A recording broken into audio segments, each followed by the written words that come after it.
Welcome. Thank you for coming and joining our webinar. Chad was so kind. He reached out and offered a free webinar for our community, and it's such an important topic, fundraising. So we were delighted to be able to host this webinar for everyone. Just a little introduction. The webinar is Overcoming the Barriers to Museum Fundraising Success. And Chad Barger is going to be speaking to us today. It's his second webinar of the day. He's had a busy day. So Chad helps nonprofit professionals fundraise more efficiently and effectively. He's the founder of the firm Productive Fundraising, which focuses on bringing actionable research-based fundraising tactics to small and mid-sized nonprofits, which is absolutely what most of museums in Alaska are. He's a top-rated conference speaker and webinar presenter, so we're delighted to have him here. And he is also a master trainer of boards who don't want to fundraise, which I'm sure many of us have experienced that. So it'll be delightful to hear from Chad, and I'm sure that he might even have a little more introduction for himself. So I'm going to unspotlight myself and spotlight him. Spotlight. Perfect. Take it away, Chad. Wonderful. Thank you, Dixie. Pleasure to be with all of you. So it is 2 p.m. for me. It's mid-morning for you. We're gonna make it work. Here we go. Yeah, I've had a busy day. Was up early. Was presenting in Western Pennsylvania this morning. Had to drop off a buddy at the Pittsburgh airport. Drive home. Do a webinar, and we're doing this. But it's a busy day. Great day of fundraising training. I'll tell you a little bit more about me in a minute, but I'm excited because this might be the furthest I've presented from home. I presented to the UK before, but I think you're a little farther, so we're gonna roll with it. We'll figure that out. But let me tell you a little bit about what we're doing, a little bit about me, and then we're gonna hop right into it because I have a ton of content for you today. So as Dixie said, we're going to do Overcoming the Barriers to Museum Fundraising Success. I've partnered with a lot of statewide museum associations across the US. If you haven't already picked up, I'm Pennsylvania based. Started with PA museums, who introduced me to Ohio museums, who introduced me to Michigan museums, who introduced me to Oklahoma museums, and you all know each other, and there's a lot of crossover and just a great group. I spent 3 years as a director of development for a museum. I spent 10 years as a executive director for a United Arts Fund that supported 4 museums. So I've spent a lot of time in your world, and I've seen what gets in the way. So this is my presentation, just kind of looking at some of those things that get in the way.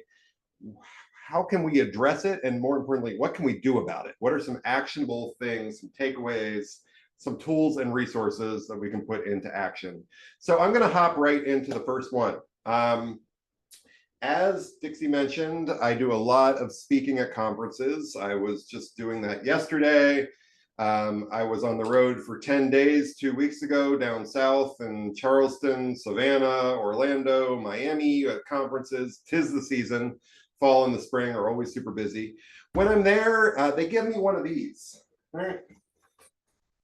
Give me one of these conference name tags. And it says Chad Barger, Productive Fundraising, fundraising trainer, Iowa State Conference on Fundraising. The fundraising word is all over it. And it's the end of the day, and I'm in the conference hotel. I'm exhausted. I'm ready to go up to my room. I'm still wearing my name tag because I forget I'm wearing it. And somebody hops into the elevator that is not attending the conference.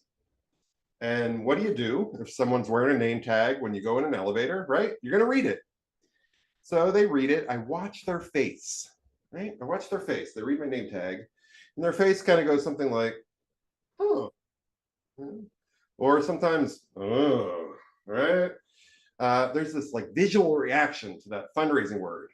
And every once in a while, somebody will say something. They'll say, oh, fundraising. I didn't know that was a job. Or fundraising. Ugh, how do you do that all day? And it got me thinking, like, what do they really think I do? And I realized they think I do this, right? They basically think I'm a professional beggar. And no, I mean, this is all I've ever done. when I look back on my 20-year frontline fundraising career and how much of the time did I actually spend asking for money, it's like, wait, it's less than 5%. I think it's maybe like 1% of the time. Because that's not really what fundraising is, right? So fundraising is not what you think it is. I think you all know what fundraising is, but it's not what your board thinks it is. So, right? It's not begging. It's also not the reverse. It's not demanding, where we say, oh, we're so amazing. If our community would just support us, realize this local gem they actually have, we'd be fine. You know, it's not that either. You know, it's asking, and asking has a prerequisite with having a relationship, right? So it's not about money. Our focus should not be on money or the ask. It should be on the connection with the potential donor, right? Building that relationship. So if you take nothing else from today, can we just shift the mindset away from fundraising being about money and asking, the fundraising being about just building amazing relationships in our community, and then the money and the asking and the inviting just kind of happens naturally. So that's barrier number one, is just the mindset, like getting our head wrapped around fundraising, getting our board, our team, everybody wrapped around what fundraising really is, which is relationship building. One of the best ways I like to just kind of make this sink in a little bit is with this quote. This quote came out in April of 2020. We all remember April of 2020. We don't really want to remember April of 2020, but you know, it was a weird world. I don't know what the world was like up there, but it was really weird down here. We were wondering, like, can we still fundraise? Like, is it okay? There's a world pandemic going on. What's this look like? And Stephen Screen with the Better Fundraising Company said, your donors are amazing and they want to help. Let them decide what is relevant and important to them. Your job is to clearly state the need of your beneficiaries and your organization and how the donor can help. Share a current need they can act on. Don't let your unease with asking take away from a donor the chance to make an impact and feel better about the world. I love that last line.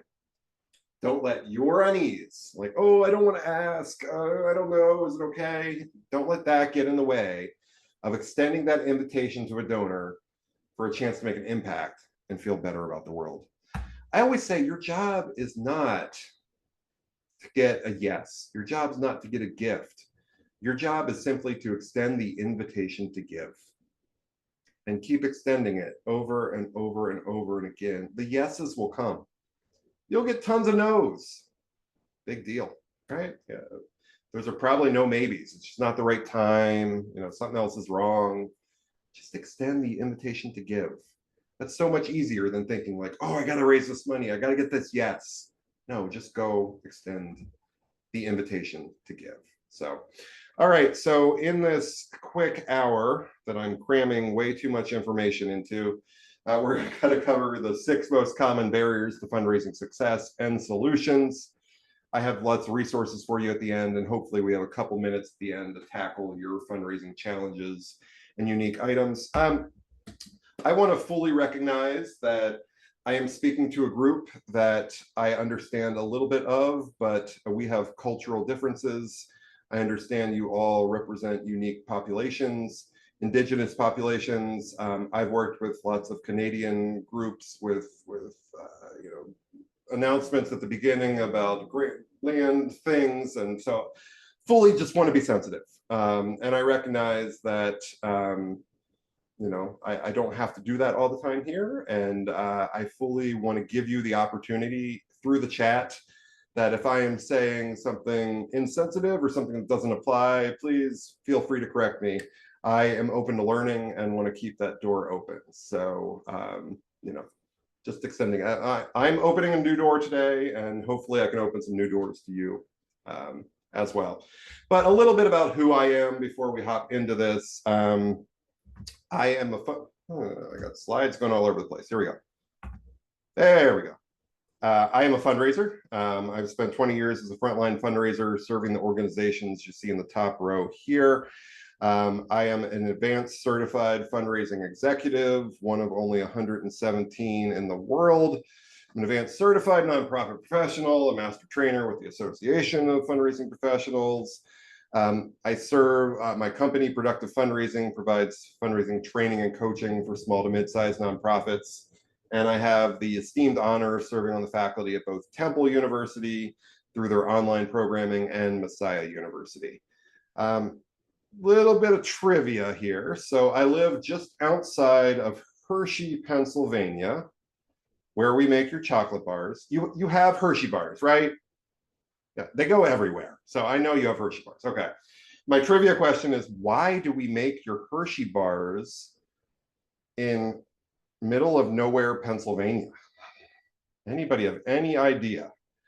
You can unmute, you can throw it in the chat. Any guesses? Why here? I've been to You're Hershey. stumped. Oh, wait a minute. What was that? Been to Hershey, but I don't remember. Been to Hershey. I love it that you've been to Hershey. You don't remember? We got another guess? That's where they found the Hershey mine. The Hershey mine. We mined the chocolate. So no, we're here because of the cows. It is Hershey's milk chocolate. Yes, so we have tons and tons of cows. 768 tanker trucks of milk go into the factory every day. So yes, the cacao plants come from Africa, but the cows are here and it all comes together and then we ship it across the world. So come visit, fabulous amusement park, resort, great, nice warm summer, nice mild winter, yeah, whatever you want. So that's where I hail from. Your question to me, more importantly, is can I get the slides? Yes, you can. Everything is located at this link, productivefundraising.com/resources. I'm going to throw that link in the chat right now. So if you click that link in the chat, it will open up. You're looking for today's date, Museums, Alaska. You're probably not the closest to the top because it is busy season. So just scroll down a little bit and it'll give you this slide deck and all of the resources I mentioned over the next 45 minutes. So with that, I think housekeeping is done and we're going to dive into the next 5 barriers. Barrier 1 of the 6 was a flawed fundraising mindset, right? Thinking that fundraising is just about money. It's begging or asking, but it's not. It's about relationship building and inviting people to join you on that relationship. Number 2 is a doozy, and I'm going to spend a good bit of time on it. You're going to be like, oh, he's a half hour in only on number 2, but this one's the biggest challenge in fundraising. So we're going to spend a little bit of time here. Lack of focus on donor retention. Donor retention, keeping the donors we already have. Most of us spend way too much time on, okay, how do we get new donors? I need more donors. I need younger donors. And how do I build that pipeline? And yeah, that's great. We need to do it, but not at the expense of keeping the donors we already have. It is so important. It's so important because of this. 43%. 43% is the average donor retention rate in the US for all nonprofits. So the average nonprofit, they have 100 donors at the start of year 1. At the end of year 2, they only have 43 of those same donors. They've lost over half of their donors. Now, thankfully for all of you, and me too, I'm in a rural area of Pennsylvania. Rural areas, we have higher retention. You know, small nonprofits, we're usually like 50-60% is more like our average. This is pulled down by those national nonprofits that like send you the thing in the mail that has like a nickel attached to it and, you know, all the gimmicks, and, you know, they have horrible retention. They have like 5% retention. So, but still 50-60%, we're losing a lot of donors. We can do better. So the focus on that, and it's even worse with first-time donors. First-time donors, average retention rate 29%. Less than a third of donors make a second gift to a nonprofit that they support. Right? So everybody thinks the hardest thing to do is get that first gift. Get that first. No, the hardest thing is to get the second gift. Because they make that first gift and great, you're in. We send you our lovely, on behalf of the board of directors of ABC Museum, we thank you for your generous support, letter. A lot of our gift acknowledgement letters are horrible. We send them that letter and then we just throw them into the mix. You're going to get our newsletter, our email blasts, our annual report, whatever. But we never really make them feel like they're a part of something bigger. So the second gift is the hard part. In everything we do, I want to ask the question, does it make the donor feel important, valued, and considered? Important, valued, and considered. Or am I just your piggy bank? I only ever hear from you when you want money. Right? Am I a true partner in your mission? Do you make me feel that way? So we have a law in fundraising. Let me see if I can get it out of the stack. Oh, it's only 2 down. We can do it. Law comes down to this study, donor-centered fundraising. So this was a study done by Penelope Burke with Cygnus Research out of Toronto about 20 years ago. They looked at 40,000 households across the US and Canada, asking the question, what do donors want so that they continue giving to a nonprofit? Right? What do they want? And she repeated the research in 2019, and everything still held up. They still want the same thing. What do they want? They want to hear from us at least 7 times between asks. So I make a donation to a nonprofit. I want to hear from them at least 7 times before they ask me for money again. Those 7 asks are like thanking me, giving them a nice receipt letter, inviting me to something, like no money, just like communication. Here's what your gift is doing, that kind of stuff. It seems overwhelming. I know you're all small nonprofits, right? I started my career in higher ed. I was a part of a 40-person team. And then the next 20 years, I was a 1-person team. So I've seen what the big guys have the capability of doing, and I know the reality of what you can do as a 1-person team. So 7 definitely seems overwhelming. The beauty is that everything counts, right? Everything counts. This is that book. I'll share it with you again at the end. Highly recommend it. Great tips inside. I have the first edition. This is the second edition.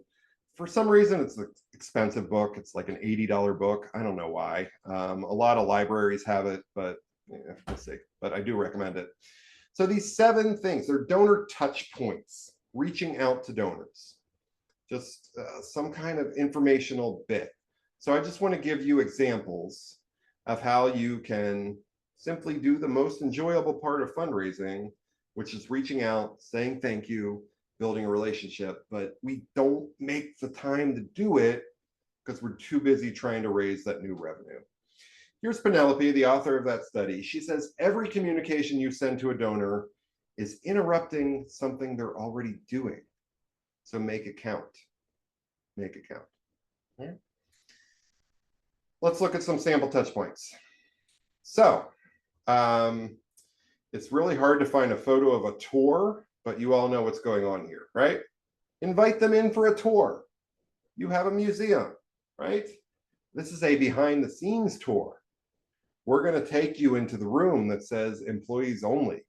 We're going to take you into the storage room, the archives, the drop-off place, whatever, all the stuff. So I worked for 3 years for the Antique Automobile Club of America Museum, which is one of the largest antique automobile museums in the country.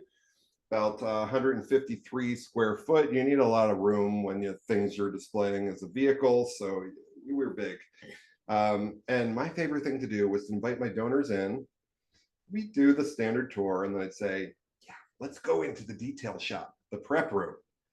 Take them in, and then out of my back pocket came a pair of white gloves, right?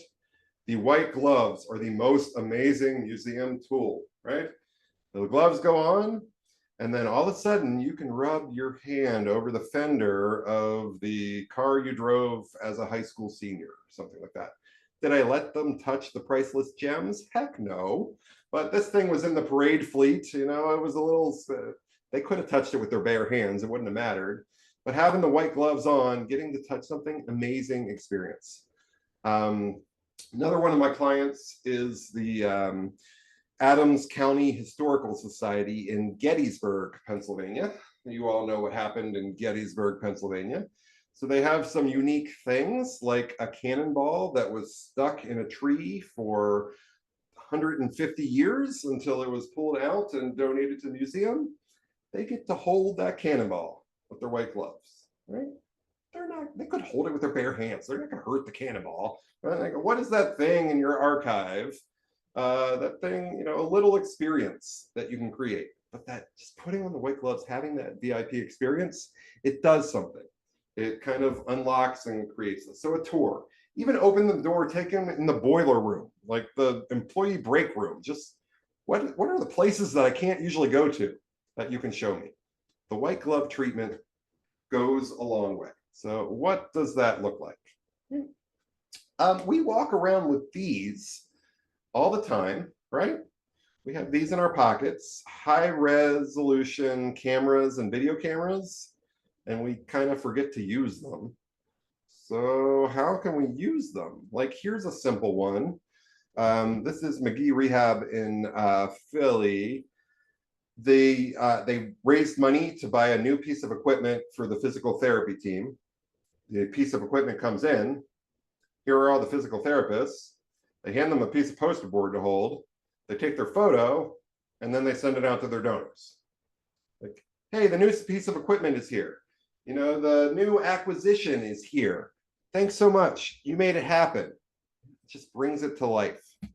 Brings it to life. Some of you have educational outreach programs. You have kids coming in the museum or your historical society, whatever it is. And we do activities. And they love to make art, right? So here is a fabulous one. This is Agricultural Foundation Museum. They said, hey, can you make some artwork to thank our sponsors? Thank you for letting us do all the fun labs. Thank you, sponsors. And unprompted, it's a kid. So what do? They put a joke in. Think like a proton, they are positive, right? You can't make this up, right? So we could turn this into a postcard. We could make a scan of it. We could include it as an attachment, you know, all kinds of things if you do that. I love postcards. I especially love jumbo postcards. They stand out in the mailbox. They're cheap. They're easy. You can make kids' artwork into a postcard. I'm looking for you to get something in your donor's mailbox from time to time that is not a solicitation. That's really what I'm after here. So you all, I think, are fine, but I am currently living in one of the most contested split states in the country, in the most contested county in the state, in the most contested township in the county, and I am getting 8 jumbo postcards a day for the last month. So not the current time to do it in my area, but they usually work quite well. So, and you can do creative things with them. This is the favorite postcard I ever sent. I mailed this. It's a violin. It was shaped like a violin. The pink line is a die cut line. So this is the front of it. This is the back of it. Because of you, 283,000 people in the region had an arts experience last year. Thanks so much. So this is like the same price as a jumbo postcard if the die is already made that cuts it out. And I have this great company in Tampa that I work with that can do this for you. They have like 400 dies. So I ran this United Arts Fund for 10 years, raised money on behalf of 30 different arts and cultural groups in our region. So I did this. I had 5 donors call me out of the blue that I hadn't heard from in forever and say, Chad, what? You mailed a violin. I didn't even know that was possible. Right? So the next year I mailed artist palette, and then the next year I mailed a ballerina slipper, and so there's lots of things out there. Lots of my clients like to do hearts at Valentine's Day. They can do that. So just kind of something a little different. So I get no kickback from this company. I just include their contact information in case it's something you want to do. Because small town like print shops can't do this. They need a bigger shop, but they're happy to help you out there. So my point here is, like, we're small. I get it. I was always a small shop. I spent 15 years running a small shop. And it's always so easy to say, like, oh, I'd love to do that, but I have no budget. I love to do that, but I have no team. I have no time. I say, don't worry about being small. Worry about being silent. Find some kind of way that you can be communicating with your donors on a regular basis. Some kind of way. My friend Lynn Wester, the donor relations guru, says you need to send some kind of generous communication to your donors every month in the hope that they'll hear a quarter of it. Right? We're busy. It's noisy. There's a lot going on. Here's a free one. All you have to do is cover the postage here. So this one is a 1/3 sheet piece of cardstock. Okay. So cardstock, we're running it through the office printer. The top panel there, you see, it's the front. The bottom panel is the back. Okay. They completely did it in-house. So we just printed it. It's been a fun-filled summer because of your support. Here's what happened. A quick little note on it. They put it in the standard number 10 envelope that we have in the office and put a stamp on it. So really their only expense is the stamp. All right, you're saying, Chad, stamps are expensive. What about this? Once a year, can we ask our board members for a roll of stamps?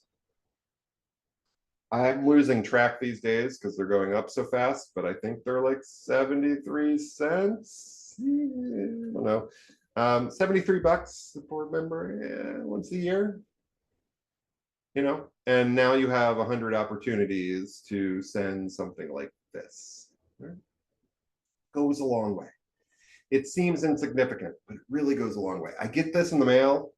This obviously came to me. They had done an appeal, like, I don't know, March, April, for their summer camp program. I'm like, all right, yeah, sure. I'll throw them 50 bucks, 100 bucks. I don't remember what I sent. And I get this in August. I'm like, oh, wow, that's really cool. I totally forgot I made that gift. And then I'm super excited about them. I can trust them. They tell me what they do. Their year-end appeal shows up in like early November. And I'm like, well, all right, sure. Yeah, this is a reputable group. I love them. Just these little pieces like that. I think this is my last one. I cram a lot in here. You're saying, Chad, I can't do any of this. I have no money. My board's not going to give me a roll of stamps. You can send an email, but don't send an e-blast, a constant contact, something formatted like your organization. Send a personal email from the executive director. Send it to all your, I don't care who you send it to. It has to be addressed to them by name. Dear Mark, dear Sally, dear Dixie, dear Monica, dear Melissa, right? It has to be by name, but it can be the same message. Messages, just the other day, I was walking down the hall of the museum and I stumbled upon this school group that was there for the first time. I overheard this one little girl say this most amazing thing and share this story for 2 paragraphs. And you send it. And you copy and paste it 30 times to get it to this whole donor list because it's addressed personally. And there's no ask. But what happens? They're inspired. Like, wow, I didn't know that happened. That's really cool. That's great. Right? It just deepens that relationship. Can we do that once a quarter? Something neat happens in the museum. We send it out. Super easy way. So with donor retention, I'm always looking at, I share that law, 7 touch points. Where are you starting from? This is a tool to help you see where you're starting from. I'll pop down here. Across the top, it has the weeks of the year. So we got our 52 columns. Coming down the rows, it has our asks. When are we asking for money? Our mass communication. When are we sending stuff that goes to everybody that's kind of impersonal? And then personalized stewardship. When are we doing kind of one-off things? You just got to put a colored dot when you typically do that. And it kind of shows you what's the donor experience with your organization over the course of the year. And a lot of groups will see like they're super clustered over in Q4. There's some gaps at certain times. We don't do really any personalized stewardship. You know, we could do more. It just shows you, if I was going to add more things, when would it make sense to do it and give you kind of that balanced donor experience throughout the year. This is on the resources page for you to grab and do for your organization. All right, I told you I'd be halfway through and only be on number 3. So here we are. Number 3, minimal volunteer fundraising engagement. You feel like it's just you. I got to do all of it, or I have like one volunteer, one board member, one donor that helped me out. We're the only ones that raise the money.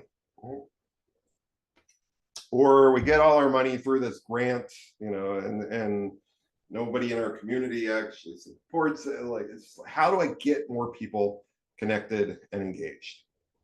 So no matter what I am presenting on, if I don't address it during the presentation, the question I am going to get at the end in open Q&A, what is it?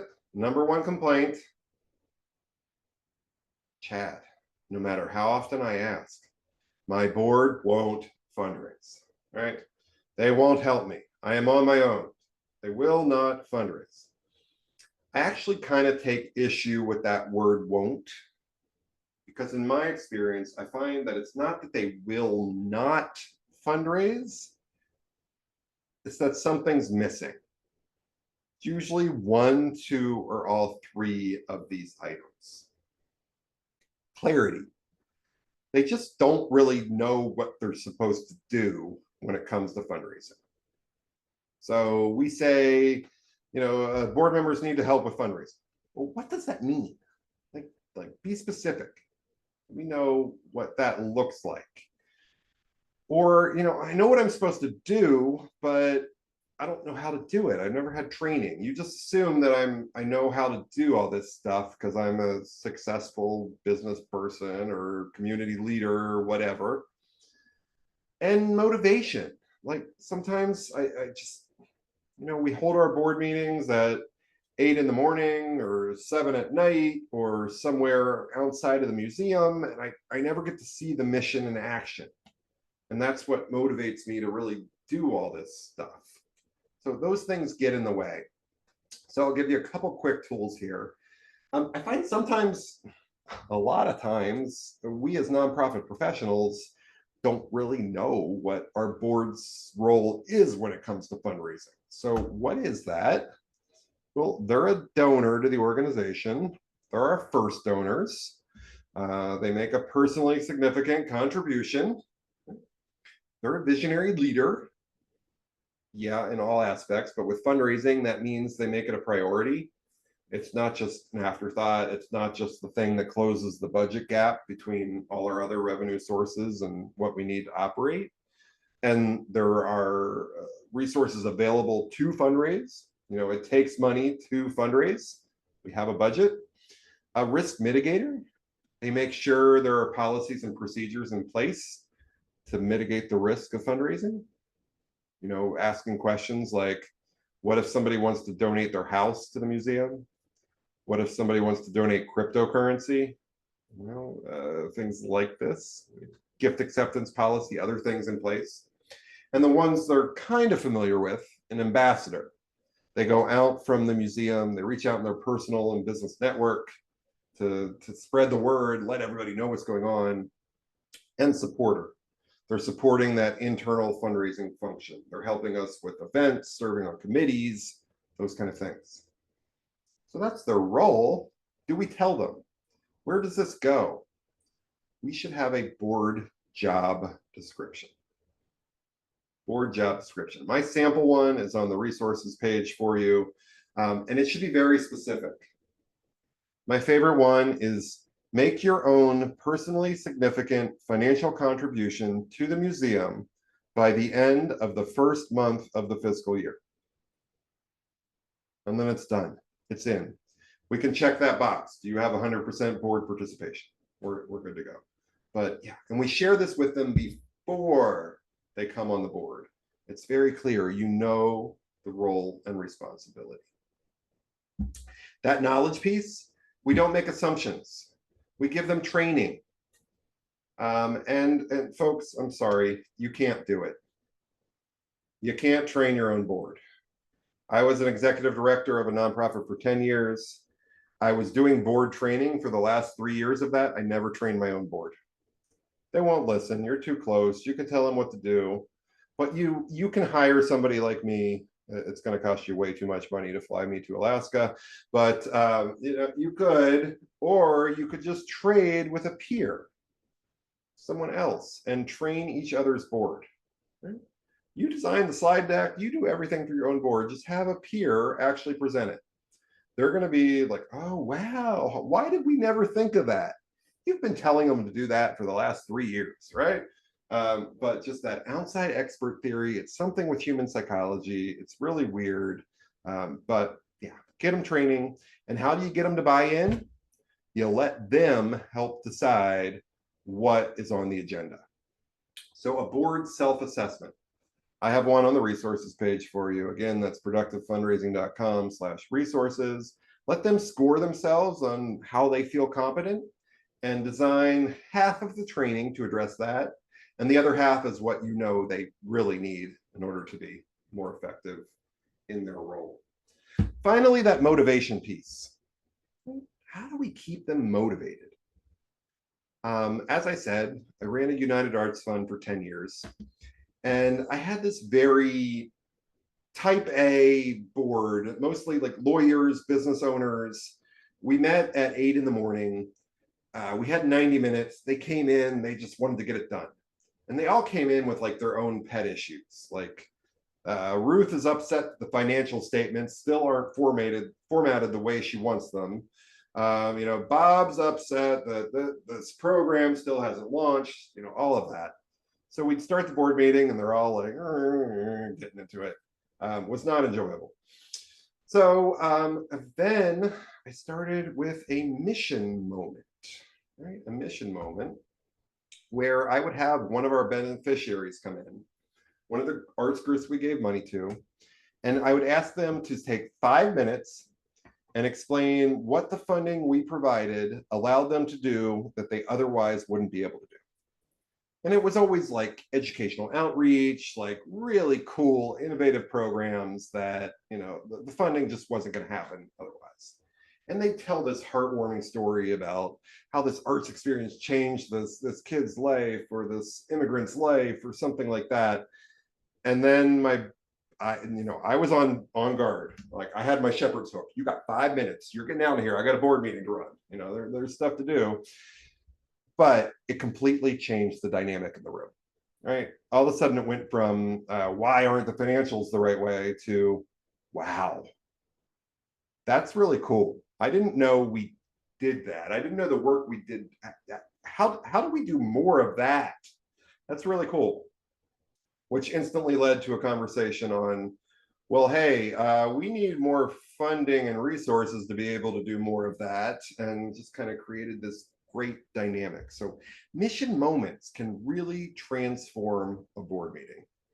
My final board meeting tip, my board tip, is if you have board members that are resistant to fundraising, say, I love our mission, I love our museum. I'll do anything you want, just don't ask me to raise money. Don't ask me to ask people to raise money, right? That board member, start them with stewardship. Let them call donors. Let them call donors and simply say thank you. Here's the stat. Donors who receive a prompt personal thank you from a board member will usually give up to 39% more than the other group. It's right out of this statistically significant 40,000 person study, right? If you say like, let's call our donors and say thank you, and board members say, oh, that's a waste of time. Well, no, it's not. Look at this. Great number. They will say, oh, I could call, but wouldn't know what to say. Give them a script. Here's my script. It's on the resources page. They have one amazing call, they're hooked. So I've had groups like assign each board member a month of the year. Here's your 10 calls. Make them by the end of the month. Let me know if you have anybody who wants or needs anything. Super simple, super easy. Start them that way. All right, next, events. We love events and fundraising. Too many and the wrong focus. Too many and the wrong focus. Double-sided problem. So I don't know what I'm going to get here. How many events does your organization run? And I'm talking about events where you're trying to raise money. So maybe you're selling a sponsorship, you're selling tickets, something like that. If you want to throw it in the chat, that'd be great. We'll get a sense here. It'll tell me how much time I should spend here or not. So I imagine you have an event shutdown period for a portion of the year. So it may not be as high as I'm thinking it is. We got one a year. This is my cue to hydrate. So 1 a year, 2 a year. Okay. So what I find with a lot of nonprofits is when they need more money, the first thing that comes to mind is, oh, let's hold another event. Let's hold another fundraiser. Right. And then we get into this constant fundraising mode. I like to say do no more than 2 a year. I really love one big one. So I'm glad that that was what came in on the chat. But because they take a ton of time. Successful events require 4 months of staff focus, kind of 3 months leading into it. And then it doesn't just go away. You got to do the debrief meetings, send the thank yous, all the stuff from the event somehow ends up in your office or in a storage facility that you got to deal with. Like it doesn't go away, right? So if you have one, that's 4 months. If you have two, that's 8 months. It's already 2/3 of the year devoted to events. And when we do events, we really focus on the attendees, the ticket sales. And that's the hard way to make money with an event. What I really want to use events for is to find new people, acquisition, new potential donors to our organization. Because an event is the easiest way for our current supporters to say, hey, as you know, I'm involved with the museum. We're having a great event next week. Why don't you come with me? And bring them in. So easiest way for them to do that. So I like to focus events on acquisition. My primary goal with an event is usually not revenue. It's can we have at least 40% of the people there be people that have never had a relationship with the museum before, right? This is our pipeline growth, right? It's the easiest way. And then we're going to follow up with those people throughout the course of the year to try to kind of turn them into annual supporters. So acquisition is an interesting way to think about donors. And it's our easiest way to acquire individual donors, which make up the biggest piece of the pie of where all the money comes from that is donated to nonprofits in the US. Everybody wants to focus on that tiny little business sliver. We could just get more sponsors or grants. Get another grant, another foundation support us.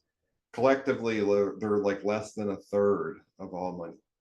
So individuals, yeah, and events are some of the easiest way to introduce us. So my primary purpose of a fundraising event should be to find new individual donors. But let's not do one every month. Let's do 1 or 2 big ones a year that we can really focus on. Events are hard, and volunteers have way too many ideas of what we should be doing for events. So I really love this tool that's on the resources page for you.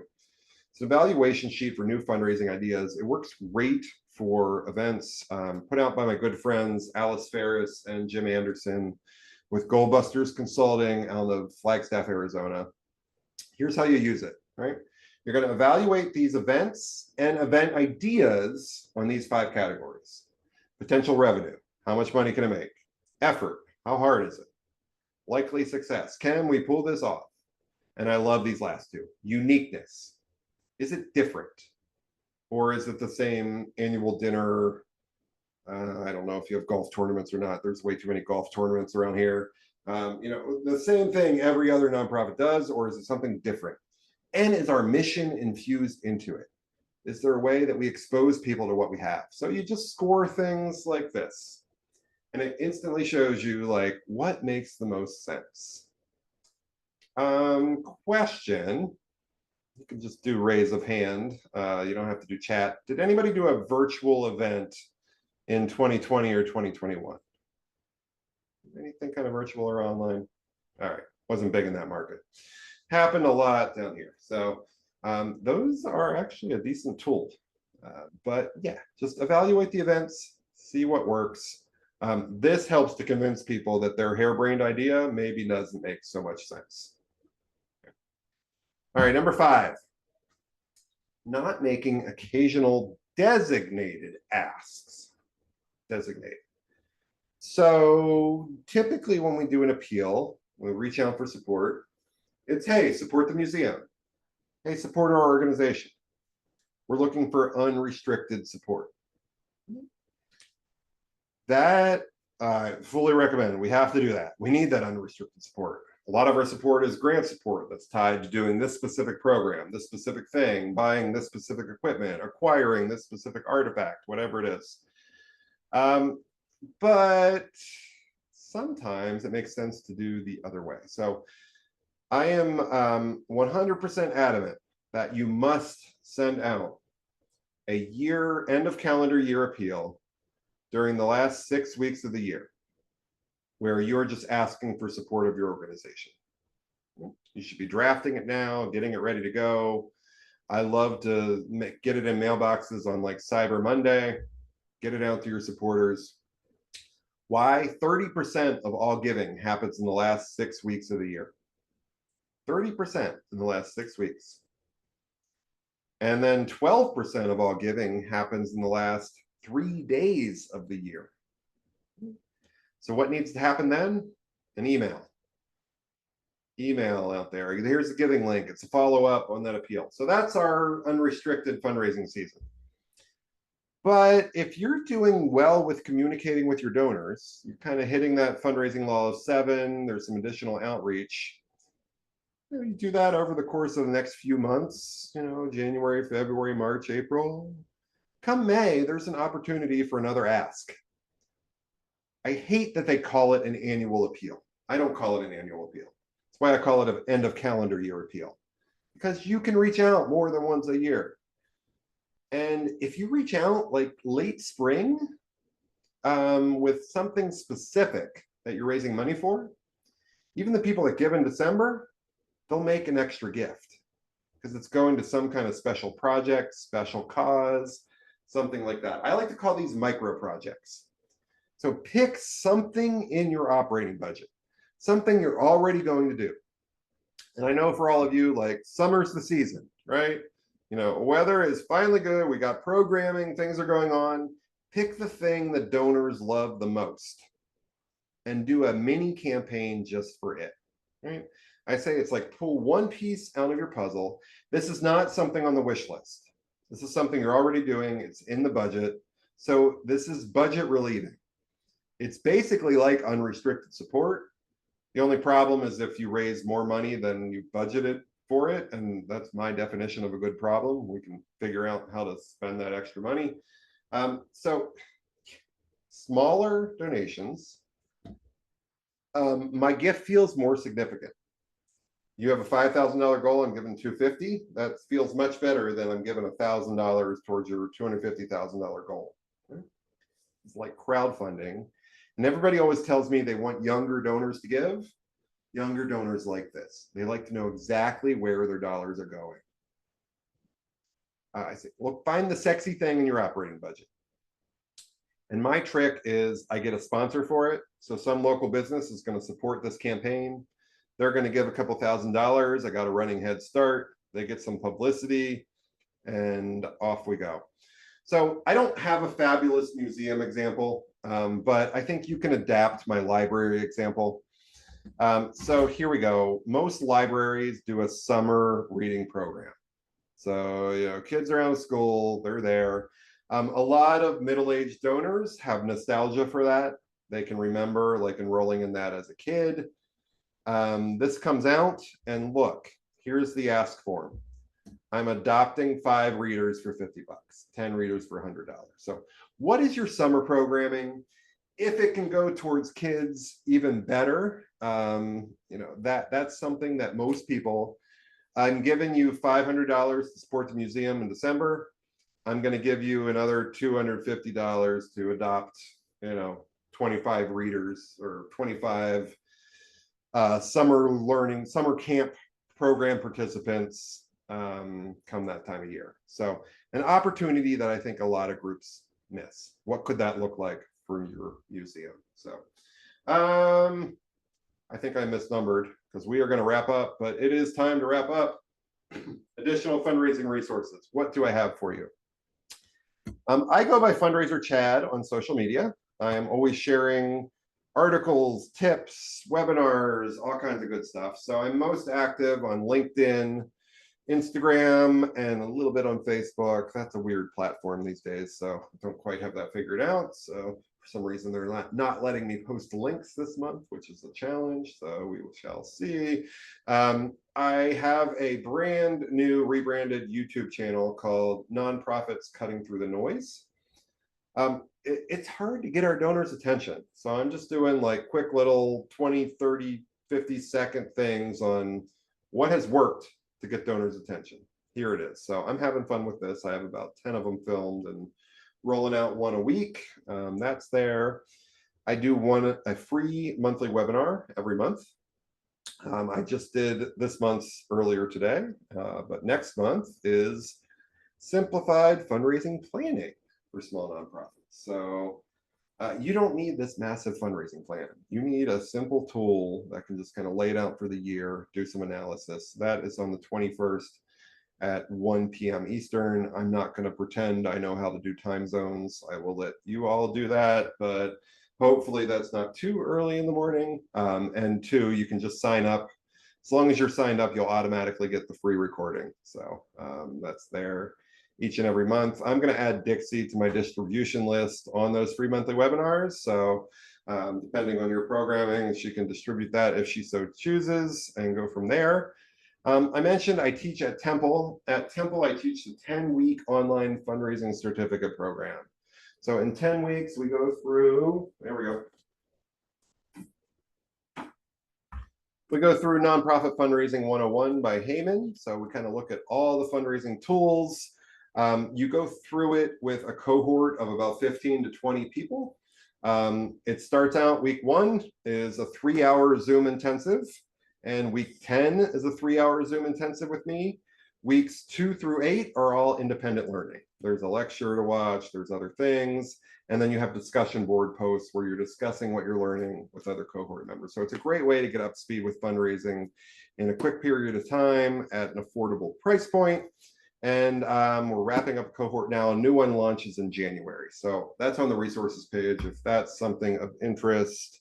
I'm just about done here. My company, what do we do? I do way too much presenting. As I said, I just do return from the road. And then, lots of statewide association annual conferences, all those kind of things. I was just keynoting one last week. Do one-day intensives with nonprofits, come in, look at what's going on, and then quarterly coaching check-in calls. And I do absolutely love to train your board that does not want to fundraise. I've had good success there, great connection, but it's better in person, but virtual fundraising training can work as well. And finally, I have an all access pass, which gives you access to all of my recorded webinars, templates, trainings, all of that. And you can send me a couple questions each and every month at an affordable price point. So that is me. We finished just in time. I have time for a couple of questions, answers, outrage, anything you have that we can take here for the last couple of minutes, if there are any questions. I don't have a question, Chad, but thank you very much. This has been a great refresher. Sure thing, Melissa. Yeah, I know we just all get too busy doing all the things we have to do. And, we've had some conference somewhere along the way and learned all this stuff. But yeah, it's just like, how do I distill it down to just what gets in the way and what can I do about it? So appreciate that. Anybody else?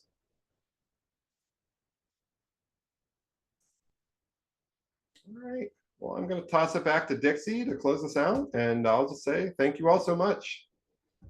Thank you so much, Chad. This was amazing. I also needed the refresher. We're going to launch fundraising for Museums Alaska as well. So this was super helpful for me, and I'm sure for everyone else here. And we just really appreciate you taking the time. Thank you. Sure thing.